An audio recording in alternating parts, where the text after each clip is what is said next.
The horror genre for me was kind of, as a child, the forbidden fruit, because, you know, in the 80s there was a lot of slasher movies, and my parents were always like, don't watch those movies, and so that I would naturally want to watch them then.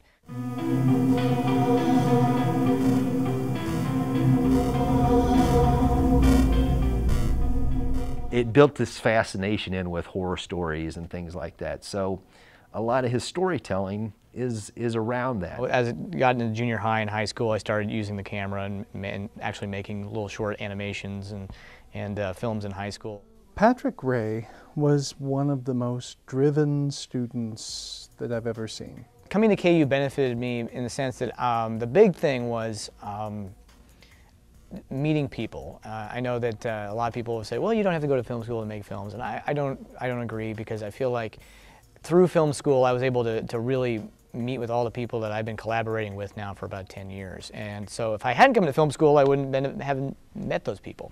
He never really waited for deadlines.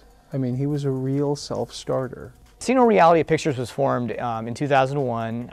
Ryan Jones and I met each other at first semester at KU at a KU Filmworks meeting, and I had brought a rather daunting project to the KU Filmworks to make, and it ended up not getting selected because it was kind of ridiculous. He and I worked together on it for about a year and a half, and then we decided to form Casino Reality Pictures, and we started making more and more short films. If we had any free time, we were working on 2 or 3 projects at once. He's got a lot of talented people. I've noticed over the years he's able to get talented people in this area to work on his films. It's really cool to work with somebody who is incredibly creative and incredibly organized.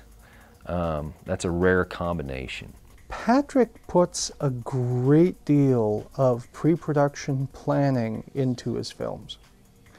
Every one of his films is storyboarded to within an inch of its life. I mean, literally, he goes through and he storyboards and he shot lists every single one of his films. I was like, man, that's amazing. You get like this map of a movie. I mean, like, this would be easy to shoot because you know exactly what you need to get.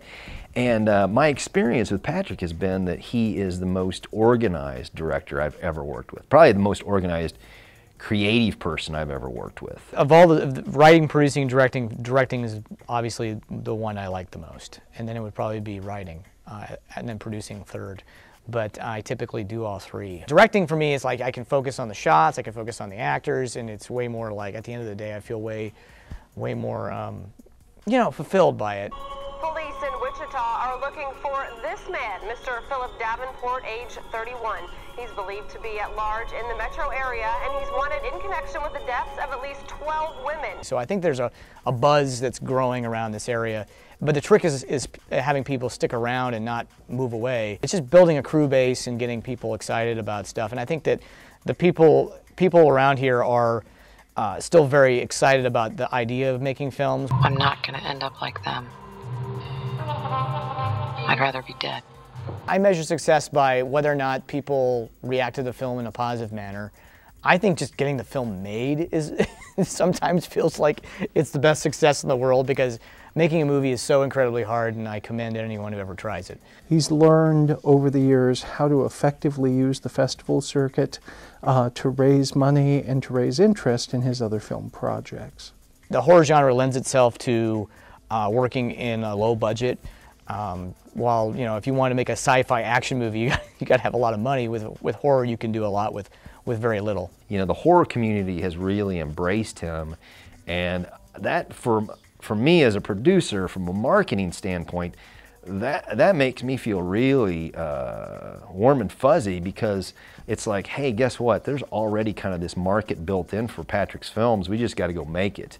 I see Patrick as someone who will have a long and illustrious career in making horror films. Well, really making any films that he sets his mind to.